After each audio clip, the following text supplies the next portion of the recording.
இருக்கு தெரியுமா? புள்ள நான் என்ன பண்ணாலும் அம்மா நீ ஒருத்தி வேணா பெருமைப்படலாம், மத்தவங்க என்ன நினைப்பாங்கன்னு எனக்கு நல்லா தெரியும். போடா. ஏண்டா சிவா, நீ மெட்ராஸ் போனதுக்கு அப்புறம் ஒரு போன் கூட பண்ணல. எங்களை எல்லாம் மறந்துட்டியா?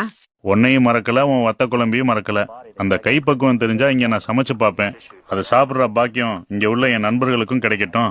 என்ன புள்ளடா நீ? இங்க இருந்த சமையல் கட்டு பக்கமே எட்டி பார்க்காதவன் அங்க போய் கரண்டி பிடிக்க ஆரம்பிச்சிட்டியா? நான் மட்டும் இல்ல, வீட்டை விட்டு போன எல்லா பசங்களுக்கும் இதான் நிலைமை. நிஜமா தான் சொல்றேன். அம்மா கையால சாப்பிட்டு வெளியில வாயில எதையும் வைக்க முடியல. பக்குவத்தை சொல்லு. சரி சரி, முதல்ல சட்டி எடுத்துக்க, அடுப்புல வை. வச்சாச்சு.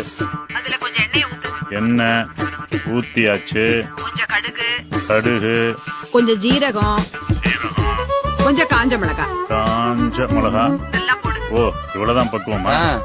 பக்குவம்ல அப்புறம் முதல்ல பத்த வைக்கணும்.